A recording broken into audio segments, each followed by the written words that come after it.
Hi viewers, welcome to BS talk show. నేను మీ Burra Srinivas.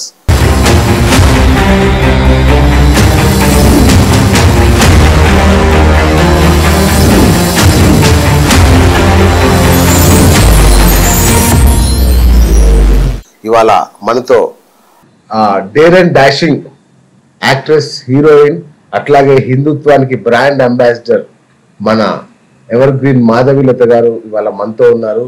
So తాజాగా సినీ ఇండస్ట్రీలో జరుగుతున్న సంచలనాలు మరొక్కసారి మనం చూస్తున్నాం. ఈ నేపథ్యంలో తను ఇప్పుడు తన కామెంట్ చాలా ప్రాధాన్యతను సంతరించుకుంది. సో ఈ నేపథ్యంలో మాధవీలత గారి మాటలు మరొక్కసారి ఇండస్ట్రీ అంతా మారుమోగిపోతున్న పరిస్థితి.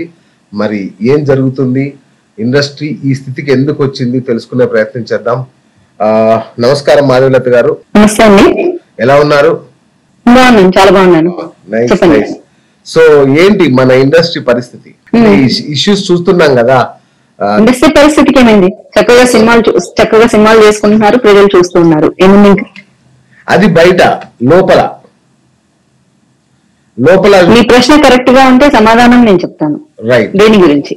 రైట్, అంటే ఇప్పుడు మీరు త్రివిక్రమ్ శ్రీనివాస్ ఇష్యూ దగ్గర నుంచి తీసుకుంటే, జానీ మాస్టర్ ఇష్యూ దగ్గర నుంచి, అట్లాగే మన అల్లు అర్జున్ కావచ్చు, జానీ మాస్టర్ కావచ్చు, ఇలా చాలా ఇష్యూస్. ఉదాహరణకి మొన్న డ్రగ్ ఇష్యూలో మన యాక్ట్రెస్ ఒకరు పట్టుబడ్డారు. ఇట్లాంటి ఇష్యూస్ తో చాలా సతమతం అవుతుంది ఇండస్ట్రీ. అసలు ఏం జరుగుతుంది? ఇండస్ట్రీకి ఒక దిక్కు, పెద్ద దిక్కు లేరా? అలా ఏం కాదు, సమాజంలో కూడా రోజుకు బోల్డెన్ కేసులు జరుగుతూ ఉంటాయి, బోల్డెన్ మంది పోలీస్ స్టేషన్కి వెళ్తూ ఉంటారు. కాకపోతే ఇండస్ట్రీ వాళ్ళు కూడా మనుషులే, వాళ్ళకు కూడా ఇష్యూస్ జరుగుతూ ఉంటాయి. సో చాలా ఓర్చుకున్న తర్వాతే పబ్లిక్ ప్లాట్ఫామ్ లో ఉన్న వాళ్ళు యాక్చువల్లీ పోలీస్ స్టేషన్ వరకు వెళ్ళాలంటే చాలా చాలా ఎక్కువ ఆలోచించాలి సార్. బట్ అది కూడా దాటి వెళ్తున్నారంటే ఎక్కడో మనకు ఇప్పుడు 100లో 1% ఫాల్స్ కేసులు ఉంటాయి, కానీ మాక్సిమం వాళ్ళ కడుపు మండిన తర్వాతే బయటకు వచ్చే అవకాశాలు ఉన్నాయి.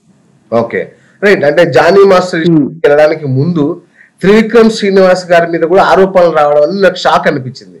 అంటే దీంట్లో కరెక్ట్ అంటే ఆ అమ్మాయిని మనం చాలా రోజులుగా చూస్తున్నాం, పవన్ కళ్యాణ్ మీద దాడి చేస్తోంది. ఈ నేపథ్యంలో త్రివిక్రమ్ శ్రీనివాస్ కూడా ఆ దాడిలో భాగమా, లేదంటే నిజంగా ఏమైనా జరిగి ఉండే అవకాశం ఉందా?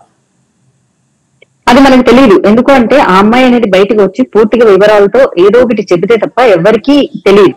ఓకే, అప్పుడప్పుడు ఒక పోస్ట్ పెట్టడం, ఆ పోస్ట్ పూర్తి క్లారిటీ లేకపోవడం వల్ల అందరికీ కేవలం క్వశ్చన్ మార్క్స్ మిగిలిపోయినాయి. బట్ దాని గురించి చెప్పాల్సిన అమ్మాయే చెప్పాలి. ఆ అమ్మాయి చెప్పిన తర్వాత గానీ మనం ఊరికే కూర్చొని డిస్కస్ చేసుకోవడానికి మనకు ఒక టాపిక్ ఉంటుంది. మనమేం పోయి వాళ్ళని జడ్జిమెంట్ చేయం, మనమేమి వాళ్ళ సమస్య సాల్వ్ చేయం. బట్ సమస్య ఎవరు ఫేస్ చేస్తున్నారో ఆ అమ్మాయి వచ్చి మాట్లాడితేనే క్లారిటీ ఉంటుంది. రైట్. అంటే పూనం కౌర్ గారిని మొన్నటి వరకు ఎందుకో కొంచెం ఏదైనా ఇష్యూ నిజంగా ఉందేమో అనే ఫీలింగ్ ఉండేది. కానీ మొన్న త్రివిక్రమ్ శ్రీనివాస్ ని అన్న తర్వాత ఇదేదో కాన్స్పిరసీ లాగా ఉంది అని ఒక టాక్ అయితే స్ప్రెడ్ అవుతుంది ఆ అమ్మాయి విషయంలో. అంటే ఏంటి ఆ అమ్మాయి ఎలా డిఫైన్ చేస్తారు పూనం కౌర్ ని? అదే తెలియదు. అదే ఎగ్జాక్ట్లీ ఇప్పుడు ఆ అమ్మాయి ఏం ఫేస్ చేసింది అన్నది ఆ అమ్మాయి అంతటా ఆ అమ్మాయి వచ్చి బయటికి వచ్చి నోరు విప్పితే తప్ప మనం ఎదురము మనకు తగ్గట్టుగా ఊహించుకొని మాట్లాడే అంత లేదు ఇక్కడ. ఇప్పుడు మనం వేరే విషయాలు మాట్లాడుతున్నాం. ఏంటంటే అక్కడ క్రిస్టల్ క్లియర్ గా కేసు పెట్టడమో లేకపోతే వాళ్ళు మీడియా ముందుకు వచ్చి మాట్లాడడం వల్ల మనం దాని గురించి డిస్కస్ చేసుకోవడానికి ఒక అవకాశం ఉంది.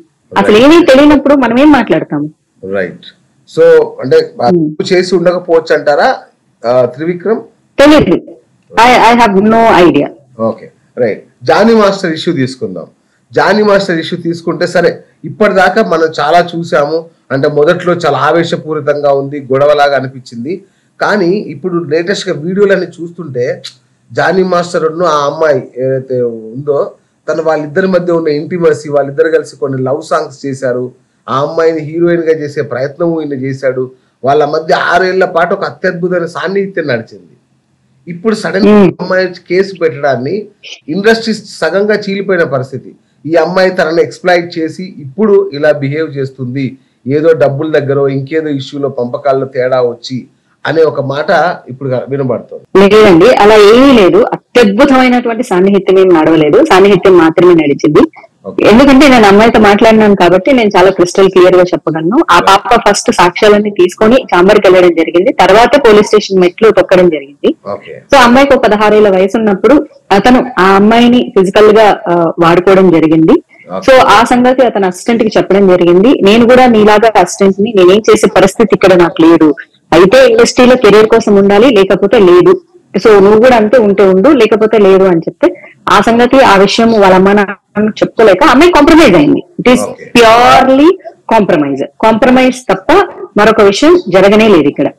అయితే ఇక్కడ మరొక విషయం ఏంది, ఆ తర్వాత అతను లేదు మా ఇస్లాం సంప్రదాయం ప్రకారము నేను నిన్ను తాకాను కాబట్టి నువ్వు నా భార్యవి, సో నేను నిన్ను పెళ్లి చేసుకుంటాను అని చెప్పడం వల్ల ఆ అమ్మాయి నమ్మడం జరిగింది. అది 16 ఏళ్ళ అమ్మాయి ఏంటి, 26 ఏళ్ళ అమ్మాయి అయినా నమ్ముతుంది, 36 ఏళ్ళ అమ్మాయి అయినా నమ్ముతుంది. సో అందులో వేరే ఆప్షన్ ఏం లేదు. ఒకసారి ఒకడు నువ్వు నా భార్య అన్న తర్వాత ఆ భార్య అనేటటువంటి ఆ ఫీలింగ్ కి అమ్మాయి లోన్ అవుతుంది. అలా అతనితో ట్రావెల్ చేసింది కూడా అమ్మాయి. ఆ అమ్మాయికి 18 ఏళ్ల వయసు ఉన్నప్పుడు వాళ్ళ ఇంట్లో పూజలకి గుళ్ళకి వెళ్ళడం మానేసినప్పుడు వాళ్ళ ఇంట్లో వాళ్ళకి అనుమానం వచ్చి అడిగితే ఆ అమ్మాయి రివీల్ చేయడం జరిగింది. వాళ్ళ ఇంట్లో వాళ్ళ అమ్మాయిని తిట్టడం, బ్రెయిన్ వాష్ చేయడం కూడా జరిగింది.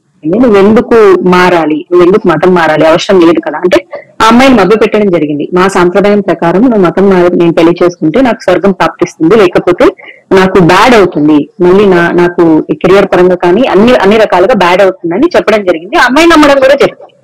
సో దాని తర్వాత అప్పటి నుంచి ఆ అమ్మాయి ఈ పెళ్లి అనేటటువంటి అంశానికి దూరంగా ఉంచుకుంటూ నాకు పనిస్తే చాలు అనే క్రమంలో లాస్ట్ ఇయర్ వరకు కూడా వాళ్ళిద్దరు కలిసి పనిచేయడమే జరిగింది. ఇక్కడ ప్రతి ఒక్కళ్ళు మనకు ఎంతో అత్యద్భుతమైన సాన్నిహిత్యం ఉంటేనే పనిచేయక్కర్లేదు. Cinema industry is all about enemies తో కూడా పనిచేయాల్సి వస్తుంది.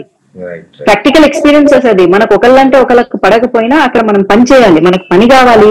మనకు నచ్చకపోయినా మనం మొహాలు మార్చేసుకొని నేను చేసిన కొన్ని సినిమాలకు కూడా నేను కూడా మొహం మార్చుకొని హర్ట్ అయ్యి వాళ్ళతో ఎటువంటి మాటలు కూడా జరగకుండా షూటింగ్స్ ఫినిష్ చేసిన పరిస్థితి ఉంది. అలాంటి పరిస్థితులు వస్తాయి, ఉంటాయి కూడా. అంతే, అంతకు మించి ఏమీ ఉండదు.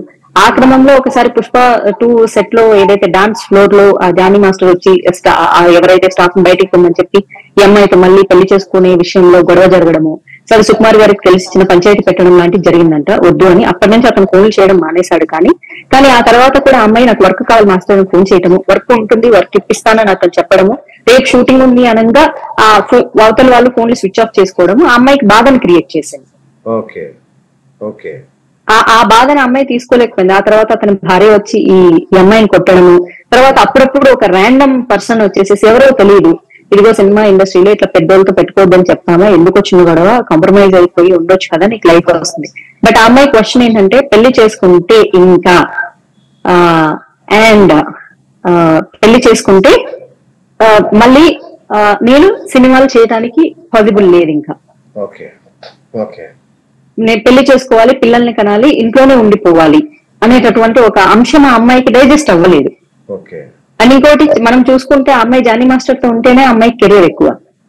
అంతే కదా, ఆ అమ్మాయి కెరీర్ ఉంటుంది, లైఫ్ ఉంటుంది, డబ్బులు ఉంటాయి, అన్ని ఉంటాయి. అతను వదిలేస్తే ఏమొస్తుంది? ఈ రోజు డబ్బు కోసమో సెటిల్మెంట్స్ కోసమో అంటే అసలు ఆ అమ్మాయి ఏం సంపాదించింది? ఆ అమ్మాయి మన కొరియోగ్రాఫర్, ఆ అమ్మాయికి మన పేరు ప్రఖ్యాతులు, అసలు ఆ పిల్ల పేరు మన కేసు పెట్టే వరకు కూడా తెలియదు. ఆ పిల్లకి కూడా తెలియదు ఎంత పెద్ద కేసు అవుతుందని అంట. షీ టోల్డ్ మీ నాకు తెలియదు అని.